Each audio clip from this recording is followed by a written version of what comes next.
70 سال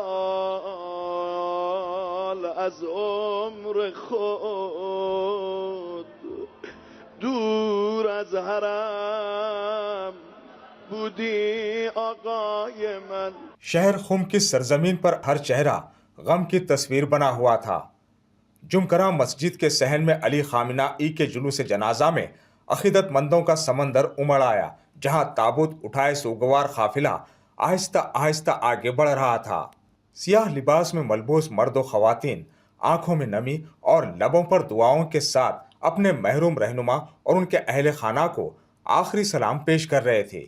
فضا میں بلند ہوتی دعائیں، ماتم کی صدائیں اور خاموش آنسو اس لمحے کی گہرائی کو بیان کر رہے تھے.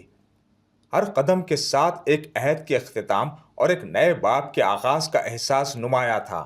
جمکرہ مسجد، جو ایران میں مذہبی اہمیت کا حامل مقام سمجھی جاتی ہے، آج عقیدت، غم اور یادوں کا مرکز بنی رہی. ہزاروں افراد نے جنازے کے جلوس میں شرکت کی اور مرحوم رہنما کے لیے دعائیں مغفرت کی. یہ صرف ایک تدفین کا منظر نہیں تھا، بلکہ ایک ایسے دور کو الوداع کہنے کا لمحہ تھا جس نے ایران کی سیاسی اور مذہبی تاریخ پر گہرے اثرات چھوڑے. حضرت آیت اللہ علامه جوادی آملی فرموده است به استناد روایات الان ریختن خون ترامپ. سوگوار خاندان، حکام اور عوام ایک ہی صف میں کھڑے دکھائی دیے، جہاں اختلافات سے بالاتر ہو کر غم اور تعزیت کا اظہار کیا جا رہا تھا. خم کا یہ منظر ایک ایسے لمحے کی عکاسی کرتا ہے جہاں ایک قوم اپنے ایک اہم رہبر کو رخصتی سلام پیش کر رہی ہے.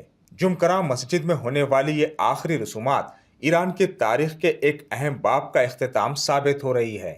شہر خم کے بعد علی خامنہ ای کے جسد خاکی کو عراق کے مقدس شہروں نجف اور کربلا لے جایا جائے گا. اس کے بعد تدفین ان کے آبائی شہر مشہد میں کی جائے گی.